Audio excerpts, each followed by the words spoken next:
Whenever I talk to people who aren't musicians about really cool band, they always say the same thing. Wow, I wish I could do something like that. And usually I explain how they absolutely could make music and just are choosing not to for whatever reason. The biggest hurdles are usually time and money, and fair enough, I'm not going to sit here and pretend that I haven't put my fair share of time in, but I genuinely think creation can cost next to nothing. So I wanted to make this video to show you how you can make music for free.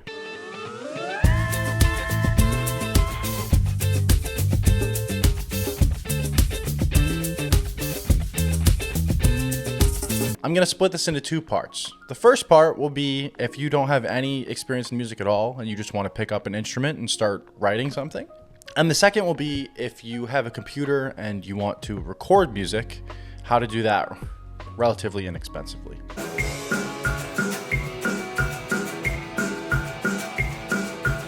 Alright, if you just want to sit down and make music with an instrument, there's a couple things I would suggest. First, if you have friends who are musicians, ask them for help.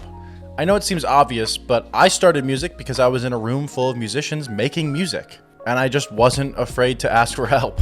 And since then, I've relied on my friends countless times to help me with music. I know being a solo artist can be really appealing, and for a lot of people, music is a very personal thing. But I would guess that a lot of your favorite songs that you think might be done by one or two people, if you look at the list of people who made that song, it's a lot longer than you would expect. So don't be afraid to ask for help. And if you don't have friends who make music, try making some. I've made plenty of friends through a really cool band, and I would rely on any of them to make music with, or to teach me something that I don't know. Now, if you don't have any friends who make music, and you don't want to make any, that's totally fine. There are plenty of ways to start making music that don't involve other people. If you're going to school, there's probably a program that you could get an instrument, or at least find a room with a piano in it to get started. And if you aren't in school, check out your local library. My local library has classes to learn music. And yours might too. Some libraries even have instruments that you can rent out. You just have to look at your local library and see what's available. And if none of that works, find a place that musicians are gathering. Go to open mics, go to shows, talk to people. Eventually, you will meet people that you like that can teach you something. Now, I definitely don't have enough time to teach you how to play an instrument or how to sing or whatever. But YouTube has millions of videos like this one that can teach you anything you want to know. And speaking of your local library, I'm sure that there are plenty of books that you can check out that will teach you a lot about music. Even just actively listening to the music you're already listening to and trying to take things from it can be really helpful.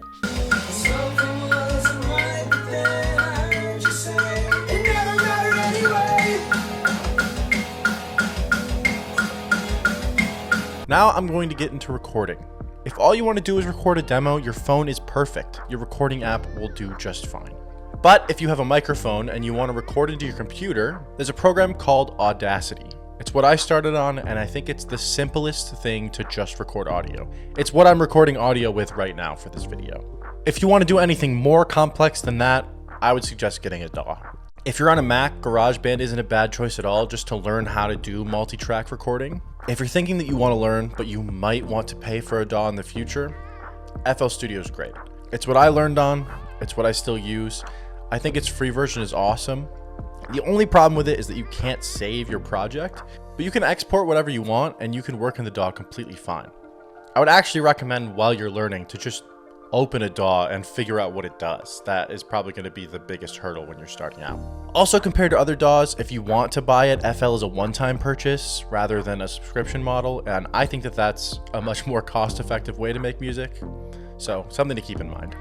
It's also worth noting that FL comes with pretty good stock plugins. It's kind of what it's known for.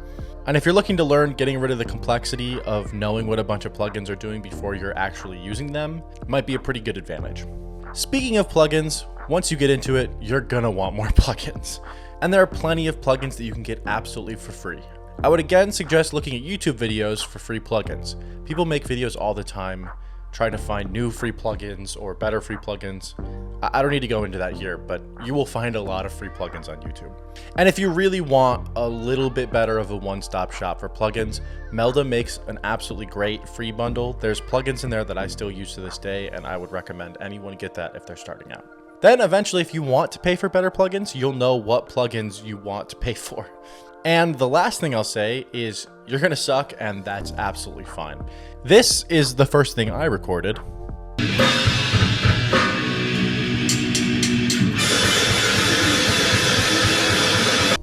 And I think I've come a long way since then. I'm also not done getting better, and I think if you put the time and effort in, you can make something that you will be proud of.